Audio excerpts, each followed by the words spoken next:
Welcome to the pod Biomanufacturing and Fermentation Technology. In this episode, we translate microbial science, process engineering, and manufacturing realities into insights that scale. Welcome to the debate. In industrial life sciences today, there's just this sprawling graveyard of brilliant scientific breakthroughs. Yeah, it's actually pretty grim if you look closely. It really is. I mean, you walk through it and you find startups that had pristine lab data, visionary founders, massive venture funding, and they still completely failed. Right, and today we are asking why, and more importantly, how we actually stop it. Exactly. We are stepping into the incredibly high-stakes environment of 2026 biomanufacturing and deep tech. We're trying to design a reality-first integrated innovation framework for vetting these breakthrough assets. Because when you are acting as a chief technology or strategy officer, tasked with translating early-stage technical discovery into durable commercial value, you have to answer the ultimate question, right? What is the actual driver of a successful asset? And that is the central disagreement we're tackling. I will be arguing that true commercial value is fundamentally driven by operational predictability. So specifically, I'm looking at manufacturing readiness and exceptional team execution.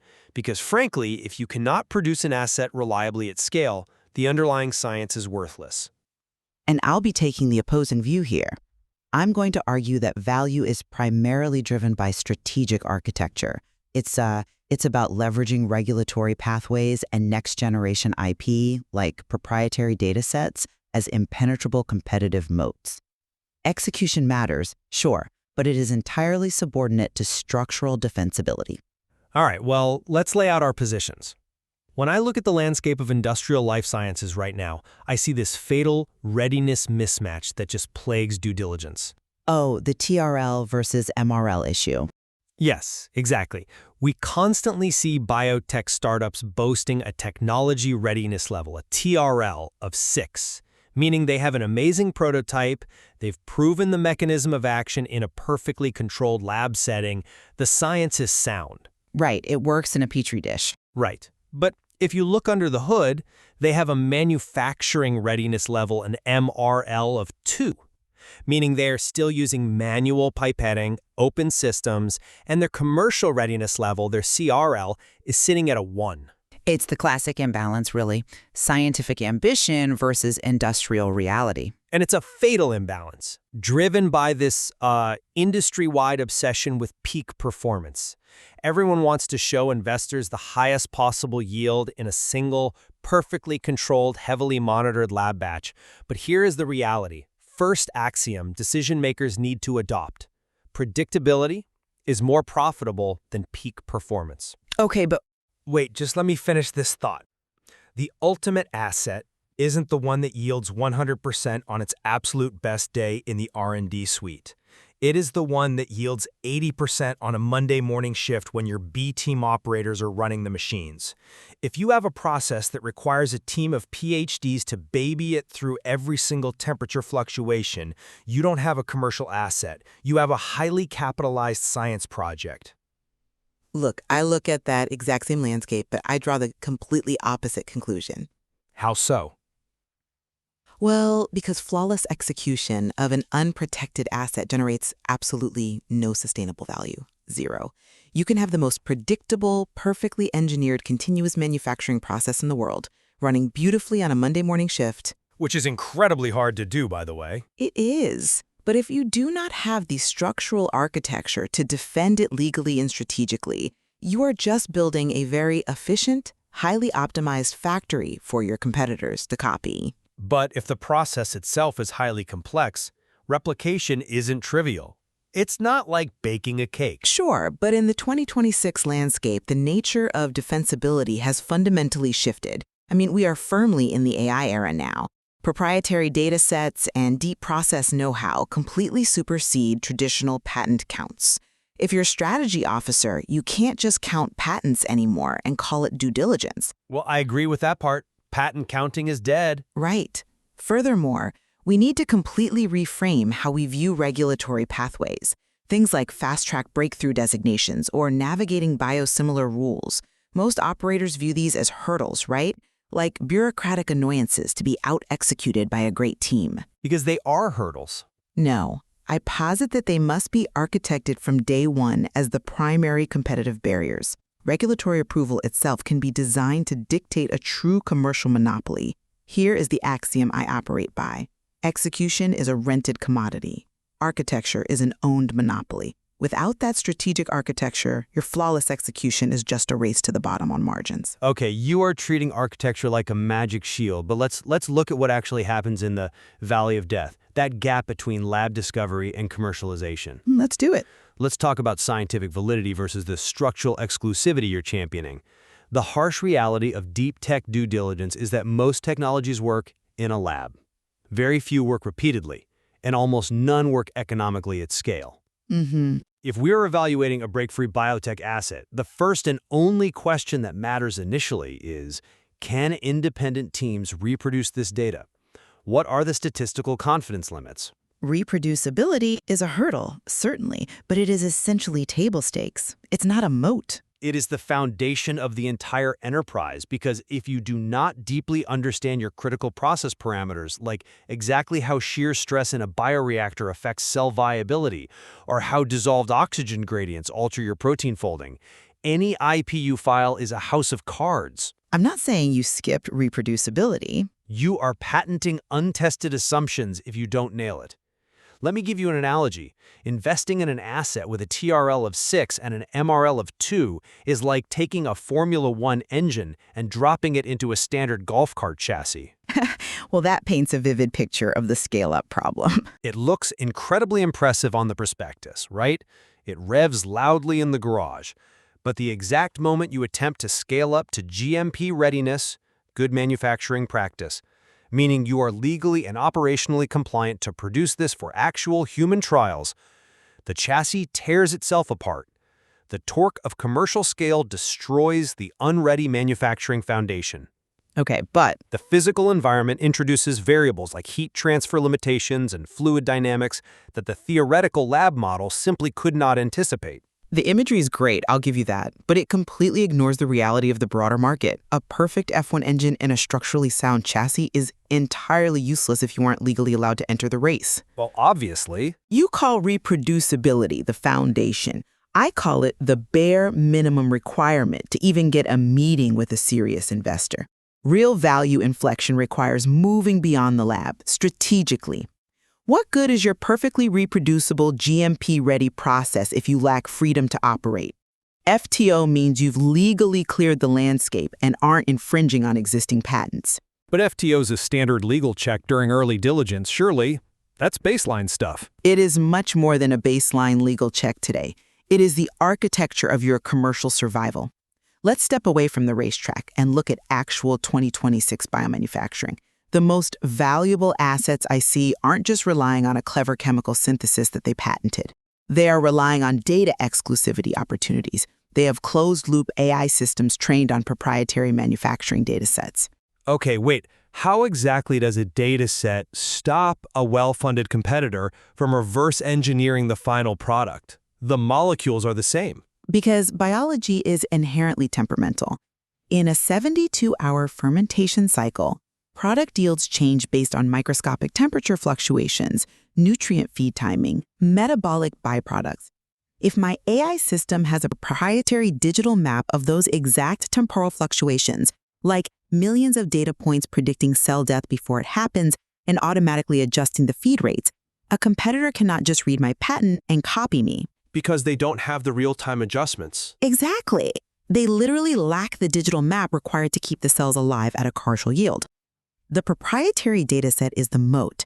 I don't need a patent. If my competitor's bioreactor keeps failing at hour 40 because they don't have my data. But see, you cannot even utilize that proprietary data set if your physical raw materials dry up. The digital architecture is entirely useless without the physical supply chain, which brings us to the core of the execution argument, evaluating the ultimate moat. You argue it's this regulatory and data architecture. I argue it is the manufacturing readiness assessment, the MRA. The MRA is critical to evaluate, yes, but at its core, it is just a solvable engineering problem. A solvable engineering problem?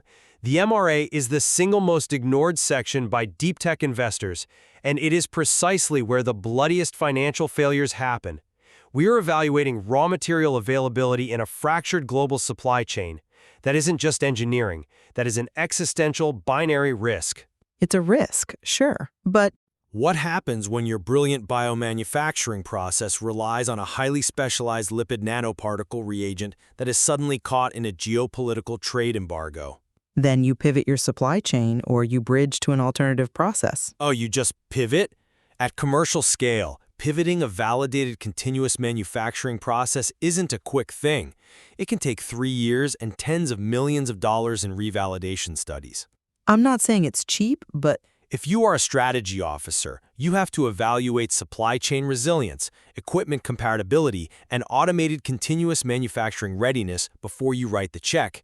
If you have an asset that requires bespoke, custom-machined bioreactors at every stage of scale-up, rather than using off-the-shelf single-use technologies, your CapEx is going to obliterate your profit margins before you sell your first commercial vial. I understand the CapEx argument, but A breakthrough technology that cannot be manufactured efficiently using resilient supply lines is not a commercial asset. It is merely an expensive, highly fragile scientific experiment. you are obsessing over the structural integrity of the factory floor and the availability of the raw materials. But if you don't have the regulatory clearance to actually sell the end product to the healthcare system, it doesn't matter how robust your supply chain is. You are building a ghost fleet. A ghost fleet? Yes, a perfectly engineered factory producing a product no one is legally allowed to buy. But regulatory clearance is a standard phase gate. You submit your clinical data, the agency reviews it, and you pass through it. You execute. No. That is the exact passive mindset that leads to commercial failure. Regulatory strategy isn't just navigating the rules of the road and hoping the agency says yes. It is strategically owning the toll booth. Can regulatory approval itself become an active competitive moat? That is the strategic due diligence question of our era. Okay, walk me through the mechanism then. How do you transform a compliance hurdle into a moat? Look at how the most sophisticated firms handle orphan drug designations or biosimilar pathways today. If I structure my clinical and preclinical data perfectly to secure a fast-track breakthrough designation for a specific subpopulation, I am not just getting to market faster, I am legally locking you out of the market. For a limited time. Yes, but if I secure global registration strategically, staggering my pediatric extensions to maximize data exclusivity periods under current FDA and EMA rules, I am creating a monopoly enforced by the federal government. I am legally forbidding my competitors from even referencing my clinical data for up to 12 years in certain jurisdictions. That's a strong legal position, yes. But a legal monopoly means nothing if you can't physically manufacture the drug to meet the market demand. Yes, but capital naturally flows to structural monopolies. Capital solves the MRA. If I can show an investment committee that I have a government-enforced monopoly via brilliant regulatory architecture, I can raise $500 million tomorrow. And just throw money at the engineering problem? Exactly. With that capital, I can hire the best engineers to build the most resilient, automated, supply chain-hardened GMP facility in the world. But if you have a perfectly robust manufacturing process with absolutely no regulatory moat, no investor is going to give you the capital to scale it. Because even if you can manufacture it flawlessly, your margins will be competed away by generic entrants the day you launch. Regulatory architecture dictates the flow of capital, which in turn solves the manufacturing risk. Okay, your entire premise assumes a level of capital efficiency that rarely exists in reality. You say capital solves the MRA. Capital doesn't solve MRA. Teams solve MRA. And this brings us to the most critical human element of this entire framework. If you are mapping a strategic roadmap, you have to look at team execution versus what you call milestone architecture. The human element is always a variable, but it operates within the boundaries of the architecture. The human element is the engine that drives the entire asset forward. The source materials for our industry playbooks make this abundantly clear. Investors frequently overestimate founders and deeply underestimate execution teams. You can have the most brilliant founder who invented a novel molecule, but an average idea with an exceptional execution team often succeeds, whereas a brilliant idea with an average team almost universally fails. I don't dispute the value of competence, but as I said earlier, execution is a rented commodity. You can hire competence. It absolutely is not a rented commodity in 2026. Now, if you're listening to this and thinking, can't I just hire a contract manufacturing organization to do this for me? The answer is no. Not for complex next-generation biologics. Well, CMOs are getting better. Not fast enough. Finding a cross-functional execution team that possesses deep technical depth, hard-won manufacturing scars, regulatory expertise, and commercial leadership, all functioning cohesively, is the rarest asset in the industry.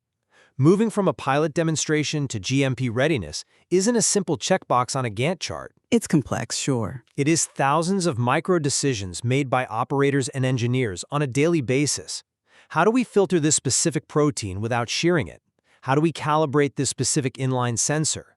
That execution capability is the ultimate risk stratifier. I look at that exact same milestone progression, but I anchor it differently. I acknowledge the necessity of a highly capable team, but valuation triggers, the exact moments an asset becomes demonstrably more valuable, are structurally anchored. They exist independent of a team's charisma or work ethic. But the team gets you to the trigger. Let's map out the actual value inflection points from the text. You move from discovery, which proves the mechanism of action, then to development, which yields reproducible data, then scale-up, which is your pilot demonstration, then GMP readiness, first revenue, and finally strategic expansion. Right, and a cohesive team has to navigate the friction of every single step on that map. Yes, but the map itself is the territory that matters. An exceptional team without data exclusivity or trade secret barriers will ultimately hit a hard ceiling. Let's say your exceptional team flawlessly executes the scale-up. They hit the pilot demonstration milestone perfectly ahead of schedule. But because the asset lacks process know-how barriers, because you didn't architect the IP correctly in the discovery phase, a competitor with a slightly larger balance sheet takes your published mechanism, replicates your reproducible data, and launches 6 months later. But our exceptional team is already moving to GMP readiness. We have the first mover advantage on execution. First mover advantage in biomanufacturing is largely a myth. A myth? Yes, it is often just the privilege of paying for the most expensive mistakes, so your fast follower competitors don't have to. The pioneer gets the arrows, the settler gets the land. In the realities of 2026, the strategic architecture of the asset dictates the absolute ceiling of its value. The team merely dictates how fast you hit that ceiling. I would rather have an average team executing an asset with impenetrable structural barriers and a 12-year data exclusivity window than an exceptional team executing a completely defenseless process where the margins evaporate in a year. Okay, you're treating the structural barrier as if it is static, like it's just a legal document locked in a safe somewhere. But in automated continuous manufacturing, the process know-how is the structural barrier. The reason a well-funded fast follower can't just copy you isn't always because of a patent. It's because your exceptional team has spent 3 years dialing in the exact feed rates, the precise bioreactor agitation speeds, and the complex statistical confidence limits that keep the final therapeutic within safety specifications. That tacit knowledge, held in the minds and hands of the execution team, is a moat that no lawyer can draft and no competitor can easily steal. That's a fascinating pivot, and it actually bridges our position somewhat. Does it? It does. Trade secrets and deep process know-how are a highly valid form of structural IP. But my point as a strategy officer is that you have to consciously define and protect them as such during your due diligence phase. If you just look at a team and say, oh, they are great operators who work hard, that is not a predictive metric of success. Fair enough. If you look at them and say, they have generated a proprietary closed-loop dataset of continuous manufacturing parameters that serves as an unreplicable IP barrier, now we are speaking the language of an integrated innovation framework. You have turned their execution into architecture. And I think that highlights exactly why the reality-first framework is so profoundly difficult for traditional decision makers to implement. They want clean, easy metrics. They want to simply count patents in a data room. They want to look at a pristine laboratory yield and plug it directly into a financial model without asking if the supply chain can even support it. Which is exactly why so many capital allocators get burned. They are treating 2026 deep tech and biomanufacturing like it's 2010 consumer software. They accept a TRL of 6 at face value. They see a working prototype and completely ignore that an MRL of 2 means the company is literally years and tens of millions of dollars away from commercial viability. Exactly. The risk stratification has to happen simultaneously across all these domains. You have to ask the hard questions. Is this scientifically valid beyond the inventor's highly controlled lab? Can it scale to GMP readiness without breaking the fundamental physics of the process? Does the execution team have the cross-functional scars required to survive the valley of death? Right. To me, operational predictability is the foundation of the entire playbook. You have to demand strict alignment across the technology, manufacturing, and commercial readiness levels. The highest predictability always wins, and it is powered by an execution team capable of running the morning shift without a hitch. And, to summarize my stance, I maintain that durable commercial leadership requires substantially more than just surviving the Monday morning shift. It requires architecting structural barriers from day one, utilizing proprietary AI datasets to lock out fast followers, turning regulatory pathways into defensive government-enforced toll booths, and recognizing that in an era where capital can build almost any physical factory, the only true scarcity is legally and strategically protected market exclusivity. Well, it seems we do have a very strong point of convergence here, though. We both fundamentally agree that traditional due diligence metrics, like simple patent counting or accepting laboratory proof of concept without demanding independent statistical reproducibility, are entirely obsolete for the realities of 2026. Oh, absolutely obsolete. Bridging early discovery to commercialization requires rigorous precision. It requires identifying exact value inflection points on a strategic roadmap and knowing exactly what clinical data or manufacturing milestone unlocks the next tranche of commercial value. We just remain divided on whether the operational execution of those milestones or the strategic architecture that defines them serves as the ultimate bedrock of success. It is a delicate, intricate balance required of decision makers. Every day, chief technology and strategy officers must weigh soaring technical ambition against highly disciplined financial stewardship. It really is the tightrope walk of industrial innovation. And the source material we've unpacked today offers incredible depth on how to map these specific inflection points, step by step, to ensure you don't fall off that tightrope. It certainly does. Leaving it up to you, our listeners, to determine which pillar of the integrated innovation framework you will prioritize in your own evaluations. Because at the end of the day, a lab-scale breakthrough is a beautiful thing to witness. But eventually, it has to survive the reality of the factory floor. And you have to know if your bedrock is going to hold. You've been listening to Biomanufacturing and Fermentation Technology with Prasad Urnala. Thank you for joining me. Until next time, keep engineering biology into reliable manufacturing.